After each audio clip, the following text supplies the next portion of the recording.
അപ്പളെ എടാ നീ പുതിയ ഫോൺ ഇറക്കിന്ന് കേട്ടോ. നമ്മുടെ പുതിയ ഫോൺ ഇറക്കി. പുതിയ ഡിസൈനിൽ നമ്മൾ അങ്ങനെ കഴിവുള്ളവരങ്ങനെ പലതും ചെയ്യും. ഇനി ഇരുന്നോ കാണിച്ചേ. ഈടാ എന്നിട്ട് വേണം ആ ഡിസൈൻ കോപ്പി അടിക്കുക. എല്ലാത്തിനും ഇവിടെ ഡിസൈൻ കോപ്പി അടിക്കുന്നവരെ പൊട്ടിന്ന് അടുക്കാൻ വയ്യ. ഇനിയിപ്പോ നമ്മളിത് ലോഞ്ച് ചെയ്ത് കഴിഞ്ഞാൽ നിങ്ങൾ നേരിട്ട് കണ്ടിട്ട് ഇറക്കിയത്. അങ്ങനെയാണ് നമ്മൾ ഡിസൈൻ നമുക്കൊരു പാറ്റേണെങ്കിലും കിട്ടുമല്ലോ. ഓ ഇവന്മാർക്ക് കോപ്പി അടിക്കാൻ ഞാൻ ഇറക്കണം. എടാ എനിക്ക് എന്തിനാണ് നിന്റെ ഡിസൈനൊക്കെ? സാംസങ് മാത്രം സാംസങ്. ഓ കാണിക്ക. ഇതാണ് 16E. എടാ ഇത് 30 അല്ലെങ്കിൽ 40. നീ എന്നെ പറ്റിക്കാൻ നോക്കണ്ട. എടാ ഈ ഓപ്പോ റിയൽമി പോലെ എനിക്ക് നിന്നെ കോപ്പി അടിക്കേണ്ട ആവശ്യമില്ല. എനിക്ക് ക്യാമറ കൺട്രോൾ ബട്ടന്റെ ആക്ഷൻ ബട്ടന്റെ ഒരു ആവശ്യമില്ല. എനിക്ക് പെൻസിലുണ്ട്. ഈ ഫോണ് കാണിച്ചേ. അങ്ങനെ പറഞ്ഞ കാര്യമില്ല. ഹലോ എടാ ഇത് നീ ക്യാമറ പൊത്തിപ്പിടിച്ച് അല്ല അല്ലേ? അപ്പൊ ഇവന്മാർ ഇത്തവണ വലിയ മാറ്റമൊന്നും വരുത്തില്ല. അപ്പൊ അടുത്തവണത്തെ ഫോണ് നമുക്ക് മാറ്റം വരുത്തണം വാസ്തവം. ഓ സന്തോഷം. വലിയ വാരം കാണാൻ നല്ല രസമുണ്ട്. കിഡിലെ ഫോണ്. അത് പിന്നെ എടാ ഇതിലെ 18 നീ നാട്ടുകാരെ പറ്റിച്ച് മതിയായില്ലേടേ നിനക്ക്. കോറൊന്നോ രണ്ടോ പറഞ്ഞ 18 പറഞ്ഞത്. അപ്പൊ ശരി. കാരണം അങ്ങനെയാണ് എനിക്കും ചില കാര്യങ്ങൾ ചോദിക്കാണ്. S24 ലൈനപ്പിൽ നീ കഴിഞ്ഞ തവണ കാണിച്ചത് എന്താ? അത് പിന്നെ S24 നമ്മൾ പരീക്ഷണാർത്ഥം എക്സിനോസ് ഇറക്കിയെങ്കിലും അതെ അല്ലേ. പിന്നെ നമ്മൾ S25 എല്ലാ ലൈനപ്പിൽ ഇപ്രാവശ്യം ടോപ്പ് വേരിയന്റായിട്ടുള്ള 8 ലൈറ്റിന്റെ ചിപ്സെറ്റ് ആണ് കൊടുത്തിട്ടുള്ളത്. അറിയില്ല, നീ ചെക്ക് ചെയ്യേ. പിന്നെ പെൻസിലിന്റെ ബ്ലൂടൂത്ത് എവിടെ പോയി? അത് പിന്നെ ബ്ലൂടൂത്ത് പിന്നെ ആരും ഉപയോഗിക്കുന്നില്ലല്ലോ. ഉപയോഗിക്കാത്ത ഫീച്ചർ എന്തിനാ വെറുതെ. അപ്പം ഇതില് 1 2 18 കോറ് കുറയുന്നോണ്ട് കുഴപ്പമുണ്ടോ? ഓരോരോ കീഴ്വഴക്കണം. എടാ നമ്മൾ തമ്മിൽ അങ്ങനെയൊക്കെ ഉണ്ടോ? ഞാൻ പുളി നീക്കിട്ടു. നമുക്കിങ്ങനെ നാട്ടുകാരെ പറ്റിച്ചൊക്കെ ഇങ്ങനെ ചുറ്റിപ്പറ്റി. അതെ അതെ അങ്ങനെ വഴിക്ക് വാ. കോണയടിക്കാൻ വന്നൊക്കെ ഡിസൈൻ അടിച്ചു മാറ്റാൻ വേണ്ടിട്ട്. അപ്പൊ ഞാനങ്ങോട്ട് എന്നാല് കൊണ്ടോറ വേണ്ടായിരുന്നു. എൻ്റെ അടുത്ത അവന്റെ കളി. അപ്പൊ ശരി എന്നാ. Hello everyone. അപ്പൊ welcome back to the second new episode of let's talk more tech. അപ്പം എല്ലാവരുടെ അടുത്തും നേരത്തെ പറഞ്ഞ പോലെ തന്നെ എല്ലാവരും കണ്ട പോലെ തന്നെ 16E എന്നൊക്കെ പറയാമോന്ന് വെച്ച് കഴിഞ്ഞാൽ SE എന്ന് പറയുന്നതായിരുന്നു ഇന്ന് ഏറ്റവും ബെസ്റ്റ് ഓപ്ഷൻ എന്ന് പറയുന്നത്. പക്ഷെ ആ SEയിൽ പോലും കൂട്ടത്തിൽപ്പെടുത്താൻ പറ്റാത്ത കോലത്തിലാക്കി വെച്ചേക്കാണ് ആപ്പിള്. എന്തായാലും ഈ ഒരു കോലം കണ്ടിട്ട് ഫ്രണ്ട് സെഗ്മെന്റ് കണ്ടു കഴിഞ്ഞാൽ കറക്റ്റ് 13 അല്ലെങ്കിൽ 14 അതേ ഡിസ്പ്ലേ ക്വാളിറ്റി എല്ലാം കൊടുത്തേക്കുന്നത്. എന്തൊരു ചേർച്ച, ഒരമ്മ പെറ്റ ആളിയന്മാരാണെന്നേ പറയൂ. ബാക്ക് സൈഡ് നോക്കി കഴിഞ്ഞാൽ SEയിൽ കൊടുക്കുന്ന പോലെ ഒരു സിംഗിൾ ക്യാമറ. ഇത് ഞാൻ വരച്ചുണ്ടാക്കിയതാണ്. നമുക്ക് അൺബോക്സിങ് സാധനം കിട്ടുന്നില്ലല്ലോ. ആപ്പിൾ അയച്ചിരുന്നില്ലല്ലോ. പിന്നെ എങ്ങനെയാ നമ്മളെന്തായാലും ആപ്പിൾ അയച്ചു തന്നില്ലെങ്കിലും എങ്ങനെയായാലും നമുക്ക് പറയാനുള്ളത് നമ്മൾ പറയും. സോ അപ്പം ഈ വീഡിയോയിൽ ഞാൻ പറയാൻ ഉദ്ദേശിക്കുന്ന ഈ ഒരു കാര്യമാണ്. 16E എന്ന് പറയുന്നത് എന്തുകൊണ്ടാണ് അവർ 16E എന്ന് പേരിട്ടത് എനിക്ക് യാതൊരു ഐഡിയയും കിട്ടില്ല. കാരണം 16 യാതൊരു ബന്ധവുമില്ല. ആകെ അവർ പറയുന്ന ഒരേ ഒരു കാര്യം 16 A18 ബയോണിക് ചിപ്പ് ആണെന്നാണ്. പക്ഷെ A18 ബയോണിക് ചിപ്പിൽ 6 കോർ 6 കോറിൻ്റെതാണ് അവർ കൊടുത്തിട്ടുള്ളത്. ഇതിലാണ് കൊടുത്തേക്കുന്നത് 5 കോറിന്റെ ഒരെണ്ണം കുറച്ചത് പെർഫോമൻസ് അത്രയ്ക്ക് ആവശ്യമില്ലാത്ത ഒരു ഫോണാണെന്നുള്ള രീതിയിലാണ് അവർ വാദിക്കുന്നത്. പിന്നെ എന്തിനാ പിന്നെ 16 സെഗ്മെന്റിലേക്ക് അതിനെ കൊണ്ടുവന്നത് എനിക്കറിയാൻ പാടില്ല. അപ്പൊ എന്തായാലും 16 യാതൊരു ബന്ധമില്ലാത്ത സാധനമാണ്. അതായത് 13 14 അതിനെപ്പറ്റി വന്നിട്ടുള്ള ഈ ഒരു ഡൈനാമിക് ഐലൻഡിന്റെ മുന്നേ വന്നിട്ടുള്ള ഒരു നോച്ച്, അതായത് വലിയൊരു നോച്ച് കൊടുത്തിട്ടുണ്ട്. അത് മറ്റേ ഫേസ് ഐഡി ഇതിലേ കൊണ്ടുവന്നു. പിന്നെ ഇതിൽ ആകെ മറ്റേ SE ലൈനപ്പിൽ വരുമ്പോൾ SEയിൽ നമുക്ക് കാര്യമായിട്ടുണ്ടായിരുന്ന ഒരു ബയോമെട്രിക് അല്ലാന്നുണ്ടെങ്കിൽ ഒരു ഫിംഗർ പ്രിന്റ് സ്കാനർ എന്ന് പറയാം, അല്ലെങ്കിൽ ടച്ച് ID എന്നാണ് ആപ്പിൾ പറഞ്ഞുകൊണ്ടിരുന്നത്. അതായത് ഒരു ഹാപ്റ്റിക് ഫീഡ്ബാക്ക് എന്നൊരു നല്ലൊരു സാധനമായിരുന്നു. അതെടുത്ത് കളഞ്ഞിട്ട് ഫേസ് ID ആക്കിയിട്ടുണ്ട്. അപ്പൊ അതാണ് ആദ്യം കാര്യമായിട്ട് ആകെയുള്ളൊരു വ്യത്യാസം. പിന്നെ ഇതിനെപ്പറ്റി പറയാനാണെങ്കിൽ കാര്യമായിട്ട് വലിയ മാറ്റങ്ങളൊന്നും ഞാൻ കാണുന്നില്ല. ബാക്ക് ക്യാമറ ഒരൊറ്റ ക്യാമറ കൂടി ഉള്ളൂ. നമുക്ക് പോർട്രേറ്റ് എടുക്കാൻ അതിനൊന്നുമില്ല. SE ലൈനപ്പിൽ പൊതുവെ കൊടുക്കാറില്ല. 16 പേര് വന്നപ്പോൾ ഞാൻ വെച്ചാൽ എന്തെങ്കിലും ഒരു മാറ്റം ഉണ്ടാകുന്നു. അറ്റ്ലീസ്റ്റ് ആ ഡൈനാമിക്കയിൽ എന്തെങ്കിലും കൊടുക്കായിരുന്നു. ഇതിന്റെ പ്രൈസ് റേഞ്ച് ആണ് കൊണ്ടുവച്ചേക്കുന്നത് അങ്ങ് പൊക്കത്ത്. ഞാനൊന്നും പറയുന്നില്ല. അപ്പൊ എന്തായാലും അതിന്റെ കാര്യങ്ങൾ ഫുൾ ഡീറ്റെയിൽഡ് ആയിട്ട് നിങ്ങൾ ഓൾറെഡി പല യൂട്യൂബ് ചാനൽസിലും കണ്ടു കാണാം. അപ്പൊ ഇതില് എനിക്ക് പറയാനുള്ള ആ ഒരു ചാനൽസ് ഒന്നും കാണാത്ത അല്ലെങ്കിൽ അവരിൽ കവർ ചെയ്യാത്ത എന്തെങ്കിലും പോയിന്റ്സ് ഉണ്ടെങ്കിൽ നിങ്ങൾക്ക് ഉപകാരപ്പെട്ടോട്ടെ വെച്ചിട്ടാണ് ഞാൻ ഈ വീഡിയോ ചെയ്യുന്നത്. സോ ഇതിൽ ഞാൻ പറഞ്ഞല്ലോ 13 അല്ലെങ്കിൽ 14 സെയിം ഡിസ്പ്ലേ ആണ് വരുന്നത്. ആ സൈഡിൽ വരുന്ന ഈ പറഞ്ഞിട്ടുള്ള ചിഹ്നും അതേപോലെ തന്നെ ഈ ലൈക്ക് സൈഡിൽ വരുന്നിട്ടുള്ള ഈ ഒരു ഗ്യാപ്പും ഒക്കെ അതേപോലെ തന്നെ ഇതിലും ഉണ്ട്. പിന്നെ അതേപോലെ തന്നെ ഡിസ്പ്ലേ ക്വാളിറ്റി എല്ലാം സെയിം. പിന്നെ അവർ കാര്യമായിട്ട് കൊണ്ടുവന്നത് ബാക്കിലെ ക്യാമറ, ഒറ്റൊരു ക്യാമറ, സിംഗിൾ 12 മെഗാ പിക്സലിന്റെ ക്യാമറ ആക്കി, 12 48 നോട്ട് ഷുവർ, ഞാൻ നോക്കിയിട്ട് പറഞ്ഞാൽ നോക്കി വെച്ചായിരുന്നു, മറന്നു. അപ്പൊ എന്തായാലും അതാണ് ഒരൊറ്റ സിംഗിൾ ക്യാമറ കൊടുത്തിട്ടുള്ളത്. അപ്പൊ നിങ്ങൾക്ക് ഒരു സിംഗിൾ ക്യാമറ മതി, പോർട്രേറ്റ് വേണ്ട, അല്ലെങ്കിൽ സിനിമാറ്റിക് മോഡ് വേണ്ട, സ്ലോമോ പറ്റും. വേറെന്താ അതിലേക്ക് വേറെ അഡീഷണൽ ആയിട്ട് ഒന്നുമില്ല. നോർമൽ ഒരു ഫോട്ടോ എടുക്കാൻ വേണ്ടി മാത്രം 2x ജസ്റ്റ് നമുക്ക് ഫോട്ടോ എടുക്കുമ്പോൾ സൂം ചെയ്തിട്ട് ഒരു ഫോട്ടോ കിട്ടി, അത്രേ ഉള്ളൂ. വേറെ ഒരു വ്യത്യാസവും SE നോക്കുമ്പോൾ ഒരു വ്യത്യാസവും ആ ഒരു 16 ഞാൻ കണ്ടിട്ടില്ല. പിന്നെ അതിലെന്താ സെയിം 40 30 വന്നിട്ടുള്ള അതേ ആപ്പിളിലെ ഐക്കൺ, പിന്നെ ബാക്കിലുള്ള ഒരു ഡിസൈനും ഒക്കെ സിമിലർ, അതേ ഒരു ബോക്സി ഡിസൈൻ, സെയിം സാധനം, സെയിം സൈസ്, സെയിം വെയിറ്റ് എല്ലാം. A18 ഒരു ബയോണിക് ചിപ്പ് എടുത്ത് ഇതിലേക്ക് വെച്ചിട്ടുണ്ട്. അതിനിപ്പോ പുതിയത് ഇറക്കുമ്പോൾ എന്തെങ്കിലും കൊണ്ടുവരണ്ടേ, അല്ലെങ്കിൽ നാട്ടുകാരെന്നെ പറയില്ലേന്ന് വിചാരിച്ച് വെച്ച പോലെ. പിന്നെ ആകെ ഇഷ്ടപ്പെടുന്ന കുറെ ഫീച്ചേഴ്സ് ഉണ്ടായിരുന്നു വെച്ചിട്ടുണ്ടെങ്കിൽ നമ്മുടെ മാക്സേഫ് ചാർജർ നല്ലായിരുന്നു, അത് അവരെടുത്ത് കളഞ്ഞു.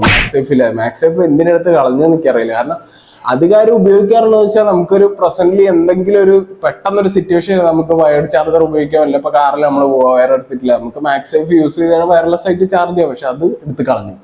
പിന്നെ എന്തുകൊണ്ടാണ് ഇവർ ഈ സാധനം കൊണ്ടുവച്ചേക്കുന്നത്? 16 കൂട്ടിത്തൊടിക്കാൻ പറ്റാത്തൊരു സെഗ്മെന്റിലേക്കാണ് 16E ഇറങ്ങിയിട്ടുള്ളത്. പിന്നെ അതേപോലെ ആകെ വ്യത്യാസം വെച്ചാൽ താഴെ നമുക്ക് ലൈറ്റ്നിങ് പോർട്ട് മാറ്റിയിട്ട് C ടൈപ്പ് ആക്കിയിട്ടുണ്ടല്ലോ 15 തൊട്ട്. അതിലും കൊണ്ടുവരുന്നുണ്ട്. കാരണം അത് യൂറോപ്യൻ യൂണിയൻ സമ്മതിക്കില്ലല്ലോ, പുതിയ ഫോൺ ഇറക്കിയാണ്ട് ഒരു പഴയ പോലെ ലൈറ്റ്നിങ് സാധനം വെച്ച് കഴിഞ്ഞാൽ അവരെടുത്ത് പണകളെ. അപ്പൊ എന്തായാലും അതുകൊണ്ട് മാത്രം അവർ അത് ഇതിൽ കൊണ്ടുവന്നിട്ടുണ്ട്. പിന്നെ ഇതിൽ കാര്യമായിട്ട് ഒരു മാറ്റം ഞാൻ കാണുന്നില്ല. ഡിസ്പ്ലേ അതേപോലെ തന്നെ, ബാക്ക് അതേപോലെ തന്നെ. പിന്നെ എന്തതിലും പുതിയതായിട്ടുള്ളത് എനിക്ക് മനസ്സിലാകുന്ന പോലെ. പിന്നെ ആണ് 2024 തള്ളി 25 വരെ എത്തിച്ച്, ഇനി 26 ഒരു AI അപ്പൂപ്പനെ ഇറക്കണോ? അയ്യ. അപ്പൊ ആ സമയത്ത് തള്ളിയിട്ട് ഇതുവരെ അവരെ ഞാൻ പറഞ്ഞ circle to like image restructure ചെയ്യുന്ന ഒരു ഇതുണ്ടല്ലോ, അതായത് ഏതെങ്കിലും സാധനം നമ്മളെ ഫേസിലോ എവിടെയെങ്കിലും ഒരു ഒബ്ജക്റ്റ് കവർ ചെയ്ത് നിൽക്കുകയാണ്, ആ ഒബ്സ്റ്റക്കിൾസ് എടുത്തൊക്കെ മാറ്റിയിട്ട് അത് പ്രഡിക്റ്റ് ചെയ്തിട്ട് ആ ഇമേജ് വരുന്ന ഒരു സാധനം, ഒപ്റ്റിക്കൽ ഇല്യൂഷൻ പോലെ ക്രിയേറ്റ് ചെയ്യുന്ന സാധനം. അതൊക്കെ സാംസങ്ങിന്റെ കിഡിലൻ സാധനം, നല്ല പെർഫെക്ഷനോട് കൂടിയിട്ടുള്ള സാധനങ്ങളാണ്. ഫേസ് വരെ പ്രൊഡിക്റ്റ് ചെയ്തെടുക്കുന്നുണ്ട് അത്യാവശ്യം കുഴപ്പമില്ലാത്ത രീതിയിൽ. ഇതിലാണെങ്കിൽ കൊണ്ട് വരച്ച് കഴിഞ്ഞാൽ ഒരുമാതിരി ബ്ലറാക്കിയാണ്ട് വേറെന്തോ പോലെയൊക്കെ കൊണ്ടുപോയിക്കുന്നത്. ഞാൻ കാണിച്ചുതരാം വീഡിയോ, ഇതിന്റെ സൈഡിലെവിടെ ഞാൻ വെക്കാൻ നോക്കാം. എന്റെ പൊന്നോ വൻ സീന്. അതൊന്നും എന്ന് പറഞ്ഞ് തള്ളിയിട്ട് ഒരു തേങ്ങയില്ല. പിന്നെ അതുപോലെ ഒരു ക്യാമറ കൺട്രോൾ ബട്ടൺ നമ്മൾ 16 കൊണ്ടത്, അതിന് വലിയ ഉപകാരമൊന്നുമില്ല, അത് ആരും ഉപയോഗിക്കാറ് പോലില്ല. പിന്നെ അതിലേക്ക് ആപ്പിൾ ഇന്റലിജൻസ് അവർ കൊണ്ടുവന്നുകൊണ്ട് ആ ഒരു ബട്ടൺ ഞെക്കി ആപ്പിൾ ഇന്റലിജൻസ്, അതായത് ഇമേജ് ഇമേജ് ആ ഒരു ഫീച്ചറിലേക്ക് എത്തിക്കാൻ വേണ്ടി മാത്രമായിട്ട് ആ ഒരു ബട്ടൺ അവർ ഉപയോഗിക്കുന്നത്. അതിപ്പോ ക്യാമറ കൺട്രോൾ ബട്ടണിന് മാറ്റിയിട്ട് ഈ ഒരു ഫോണിലേക്ക് 16 ആക്ഷൻ ബട്ടണിലേക്ക് മാറ്റിയിട്ട്, ആക്ഷൻ ബട്ടൺ ലോങ് പ്രസ് ചെയ്ത് കഴിഞ്ഞാൽ ആ ഒരു ഫീച്ചറിലേക്ക് പോകുന്നുള്ളത്. എന്തൊക്കെയാണോ എന്നാ പിന്നെ ആ ഇതിന്റെ ക്യാമറ കൺട്രോൾ ബട്ടണിൽ കൊടുത്തിട്ടുള്ള ആ ഫീച്ചർ 16 ലൈനപ്പ് 16 Pro ലൈനപ്പിൽ ആ ആക്ഷൻ ബട്ടണിലേക്ക് കൊടുത്താൽ പോരായിരുന്നു. അല്ലെങ്കിൽ ക്യാമറ കൺട്രോൾ ബട്ടണിന്റെ ആവശ്യം എന്താ? തള്ളി കൊണ്ടുപോകണ്ടേ. ഈ ഒരു ലൈനപ്പ് ഇവരെ ഇറക്കിയത് തന്നെ എന്താ വെച്ചാല്, എൻ്റെ ഒരു കൺസെപ്റ്റ് പറയുന്നത് ഒരു ബിസിനസ് പെർസ്പെക്റ്റീവ് ആണ്. എൻ്റെ ഒരു കാഴ്ചപ്പാടിൽ എനിക്ക് തോന്നിയ ഒരു അഭിപ്രായം എന്ന് വെച്ചാല്, കുറെ ഫോണുകൾ ഇറക്കി കഴിഞ്ഞാൽ ഇപ്പൊ ബാക്കി ഓപ്പോ, റെഡ്മി, റിയൽമി അങ്ങനത്തെ ഉള്ള സീരീസുകളല്ല സാംസങ്ങിനെ എടുത്തു, അവര് എല്ലാ സെഗ്മെന്റിലും ഫോണുകൾ ഇറക്കുന്നുണ്ട്. അപ്പൊ ആപ്പിൾ മുന്നേ ചെയ്തുകൊണ്ട് എന്ന് വെച്ചാൽ ഒരു ഫ്ലാഗ്ഷിപ്പ് സെഗ്മെന്റിൽ മാത്രം ഫോൺ ഇറക്കി. ഫ്ലാഗ്ഷിപ്പ് സെഗ്മെന്റ് പറഞ്ഞാല് 16 16 Pro അങ്ങനെ 2 ഫോണുകൾ, ഫ്ലാഗ്ഷിപ്പ് തന്നെ 2 വേരിയന്റ്, അതിൽ ബേസ് വേരിയന്റും ടോപ്പ് എൻഡും. പിന്നെ അവരത് മാറ്റി. കാരണം വെച്ചാൽ കുറച്ചുകൂടെ കസ്റ്റമേഴ്സിനെ കൊണ്ടുവരാൻ വേണ്ടിയിട്ട് അവര് 16+ ഇറക്കി. പിന്നെ അല്ല 16 അല്ല, ലൈക്ക് ഇപ്പൊ 13 ആണെങ്കിൽ 13 മിനി, 13 Pro, 13 Pro Max. പിന്നെ മിനി എടുത്ത് കളഞ്ഞു, ബാറ്ററി ബാക്കപ്പ് ഇല്ല എന്നിട്ട് ആരും കസ്റ്റമേഴ്സ് വാങ്ങാതെ. പിന്നെ 14+ കൊണ്ടുവന്നു. 14+ കൊണ്ടുവന്നപ്പോഴും 15+ കൊണ്ടുവന്നിട്ടപ്പോഴും ബാറ്ററി ബാക്കപ്പ് ഏറ്റവും ബെറ്റർ പ്ലസ് വേരിയന്റിനാണ്, പ്രോ മാക്സിനേക്കാൾ. കാരണം അത് പെർഫോമൻസ് കൂടുതലായതുകൊണ്ട്. അപ്പൊ അതുകൊണ്ട് അവർ എന്ത് ചെയ്തു, 16+ എന്ത് ചെയ്തു, ബാറ്ററി ബാക്കപ്പ് കുറച്ചു, 16 Proയും Pro Maxും കൂട്ടി. അപ്പൊ ബേസ് വേരിയന്റ് എടുക്കുന്നവൻ ആരായി?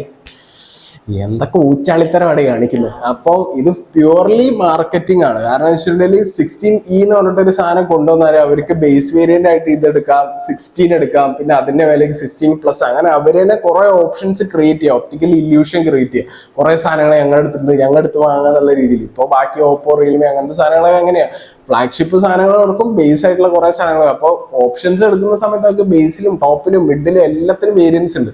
അപ്പോൾ ഇപ്പൊ ആപ്പിളിൽ പിടിച്ചിരിക്കണ ആ ഒരു സാധനം വേണം എന്നുള്ളതുകൊണ്ട് മാത്രം അവർ ഈ ഒരു സാധനം എടുക്കുക എന്നാണ് എനിക്ക് തോന്നിയത്. കാരണം ഇതിൻ്റെ അകത്ത് ഒരു മാറ്റം ആപ്പിൾ കൊണ്ടുവന്നിട്ടില്ല, കൂടുതലായിട്ട് ഒരു ഫീച്ചർ കൊണ്ടുവന്നിട്ടില്ല, ഒരു തേങ്ങ മാങ്ങ ചക്ക ഒന്നുമില്ല ഇതിൻ്റെ അകത്ത്. പിന്നെ എന്തിനാണ് ഈ ഒരു ഫോൺ? ഇതിന്റെ പ്രൈസ് ആണ് കേൾക്കേണ്ടത്. 60,000 for that money. Is it worth it or not?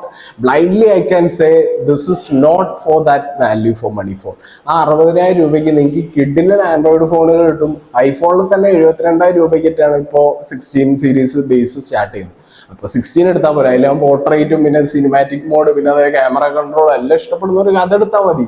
ഈ 16 എന്ന് പറയുന്ന സാധനം എൻ്റെ അഭിപ്രായം പറഞ്ഞാൽ അച്ചേൽക്ക് എടുത്ത് പള്ളക്കളയാനുള്ള സാധനമാണ്. ആരെടുക്കരുതാണ് എൻ്റെ അഭിപ്രായം. പിന്നെ നിങ്ങൾക്ക് കയ്യിൽ കൊണ്ട് നടക്കാൻ ഒരു ഹാൻഡി ആയിട്ടുള്ള ഒരു ഫോൺ വേണം. SE ഒക്കെ 1-2 വരെ അതിന് ബാറ്ററി ബാക്കപ്പ് വളരെ മോശം. അതിപ്പോൾ 13 അല്ലെങ്കിൽ 14 ബാറ്ററി ബാക്കപ്പ് നിങ്ങൾക്ക് 16E കിട്ടും. പിന്നെ 16 അത്രയും ബാറ്ററി ബാക്കപ്പ് കിട്ടിയാൽ ഇനി 16 ആരും എടുത്തില്ലെങ്കിലോ എന്ന് വെച്ചിട്ട് അവർ എന്ത് ചെയ്തു, 16E ബാറ്ററി ബാക്കപ്പ് കുറച്ച് ഒരേ ലെവലിൽ അവർക്ക് ബാറ്ററി ലൈക്ക് ഇത് കിട്ടുന്ന ലൈഫ് കിട്ടുന്ന രീതിയിലാക്കി. ഹെൽത്ത് ലൈക്ക് ബാറ്ററീൻ്റെ കപ്പാസിറ്റി കുറച്ചിട്ട് എന്തൊക്കെ തന്ത്രങ്ങളാണ് ഇവർ ഉപയോഗിക്കുന്നത് അറിയാം. Purely marketing. ഇറിറ്റേറ്റിംഗ് ഫെല്ലോസ് ആയിട്ടുണ്ട് ഇപ്പോൾ ആപ്പിളിനത്. ഞാൻ യൂസ് ചെയ്യുന്നത് 13 ആണെങ്കിൽ കൂടി എനിക്ക് ഐഫോൺ ഉപയോഗിക്കുന്ന ആ ഒരു സാധനത്തിനോട് തീരെ യോജിച്ചു പോയിട്ട് അത്രയൊരു നമ്മളെ കസ്റ്റമേഴ്സിനോട് എന്തെങ്കിലും ഒരു നീതി പുലർത്തല്ലോ ഒരു രീതിയിലൂടെ. കാരണം ഇപ്പം ഏറ്റവും കൂടുതൽ 13 ഉപയോഗിക്കുന്നത്, അല്ലെങ്കിൽ 14 15 ഉപയോഗിക്കുന്നത്, 16 ഉപയോഗിക്കുന്നത്, 12 ഉപയോഗിക്കുന്നത്, 11, 10 ഏത് ഉപയോഗിക്കുന്നവരായാലും സെക്കൻഡ് ഹാൻഡ് ഫോൺസ് ആണ് അധിക പേര് യൂസ് ചെയ്യുന്നത്. അതായത് യൂസ്ഡ് മാർക്കറ്റിലാണ് അപ്പോൾ ആപ്പിളിന്റെ വാല്യൂ. ഫ്രഷ് ആയിട്ടുള്ള ഫോണുകൾ ആരും തന്നെ എടുക്കുന്നില്ല. അപ്പൊ അത് ഒഴിവാക്കാൻ വേണ്ടിയിട്ടാണ് ആപ്പിൾ ഈ സാധനങ്ങൾ കൂടുതൽ സാധനങ്ങൾ ഇറക്കുന്നത്. വെച്ചാൽ അത് പോയി വാങ്ങട്ടെ എന്നുള്ള രീതിയിൽ. എനിക്ക് തോന്നുന്നില്ല ഇനിയിപ്പോൾ ഓഫറിനൊക്കെ വരുമ്പോൾ മേ ബി 50,000 വരും. 50,000 നിങ്ങൾക്ക് 15 എടുത്താൽ മതി. ഇതിന് കിട്ടും ഫോണാണ്. ആകെ ഉള്ള വ്യത്യാസം വെച്ചിട്ട് നിങ്ങൾക്ക് A-ന്റെ സാധനം കിട്ടില്ല, അത് പ്രോ വേരിയൻസിന് മാത്രമേ കിട്ടുള്ളൂ. 15 Pro തൊട്ടിട്ടാണ് തോന്നുന്നത്. എന്തിനാണ് Apple why you are doing this to all customers? നിങ്ങൾക്ക് എന്താണ് ഇതിനെ പറ്റിയുള്ള അഭിപ്രായം എന്നുള്ളത് കമന്റ് ചെയ്യുക. അപ്പൊ എന്റെ അഭിപ്രായം ഞാൻ പറഞ്ഞല്ലോ, ഇതിൽ 16E എന്ന് പറയുന്ന വേരിയന്റ് പ്യുവർലി ആപ്പിൾ ഫാൻസിന് വേണ്ടി മാത്രം, ആപ്പിൾ ആപ്പിൾ എന്ന് പറഞ്ഞ് നടക്കുന്ന ഈ ഭ്രാന്തന്മാർക്ക് വേണ്ടി മാത്രമുള്ള സാധനമാണ് ഈ 16E. എന്തെങ്കിലും ഒന്ന് പറയാൻ വേണ്ട രീതിയിൽ ഇറക്കിയ ഒരു സാധനമാണ്. അല്ലാതെ യാതൊരു എന്താ പറയുക ഒരു ലോജിക്കും ഇല്ലാത്തൊരു ഫോൺ. എനിക്കൊന്നും അതിനെപ്പറ്റി ഒരു രീതിയിൽ ഒരു നല്ല വാക്കുമല്ല എനിക്ക് പറയാനില്ല. അതിന് പറഞ്ഞാൽ കാര്യമായിട്ട് ആകാനുള്ള സാധനം വെച്ചിട്ടുണ്ടെങ്കിൽ 13 അല്ലെങ്കിൽ 14 ഡിസ്പ്ലേ, സെയിം ബാറ്ററി ബാക്കപ്പ്, പിന്നെ അതേപോലെ C-ടൈപ്പ് ചാർജിങ് പോർട്ട്, പിന്നെന്താ സിംഗിൾ ക്യാമറ മൊഡ്യൂൾ. ഇത്രയും സാധനങ്ങൾ അതിൻ്റെ അകത്തുള്ളൂ. ആ മാക്സൈഫിന്റെ സാധനമൊക്കെ നമുക്ക് എവിടെയെങ്കിലും ഇപ്പൊ കാറിൽ എവിടെയും പോവാണെങ്കിൽ അതിൽ ചാർജ് അല്ലെങ്കിൽ ജസ്റ്റ് മാക്സൈഫ് യൂസ് ചെയ്ത് നമുക്ക് ചാർജ് ചെയ്യാം. മാഗ്നറ്റിക് ആയിട്ട് നമുക്ക് എവിടെ സ്റ്റിക്ക് ഓൺ ചെയ്ത് ചാർജ് ചെയ്യാം. ഈ ഒരു ഫീച്ചർ എടുത്ത് കളയേണ്ട ആവശ്യം എന്ത്?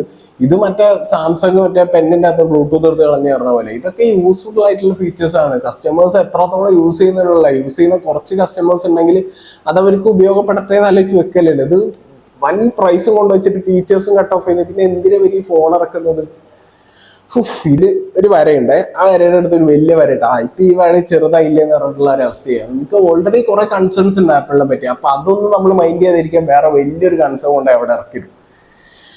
പ്യുവർ മാർക്കറ്റിംഗ്, വേറെ ഒന്നും പറയില്ല. അപ്പം നെക്സ്റ്റ് ഒരു നല്ല വീഡിയോ ആയിട്ട് കാണുന്നവരെ till then take care, bye. പിന്നെ അതേപോലെ തന്നെ ഈ ചാനൽ നിങ്ങൾ ഇതുവരെ സബ്സ്ക്രൈബ് ചെയ്തിട്ടില്ല, എന്നാലും സബ്സ്ക്രൈബ് ചെയ്യുക, ചാനൽ ലൈക്ക് ചെയ്യുക, പിന്നെ ആൾക്കാർക്ക് ഷെയർ ചെയ്ത് കൊടുക്കുക. ഈ ചാനൽ കൂടുതൽ ആൾക്കാരിൽ എത്തിക്കാൻ വേണ്ടിയിട്ട് സഹായിക്കാം. ഓക്കെ, അപ്പം സബ്സ്ക്രൈബ് ചെയ്തില്ലാത്തൊരു ഉപകാരമാണ്. അപ്പം എല്ലാവരും എന്തായാലും സബ്സ്ക്രൈബ് ചെയ്യുക. നെക്സ്റ്റ് ഒരു നല്ല വീഡിയോ ആയിട്ട് കാണുന്നവരെ ടിൽ ദെൻ ബൈ.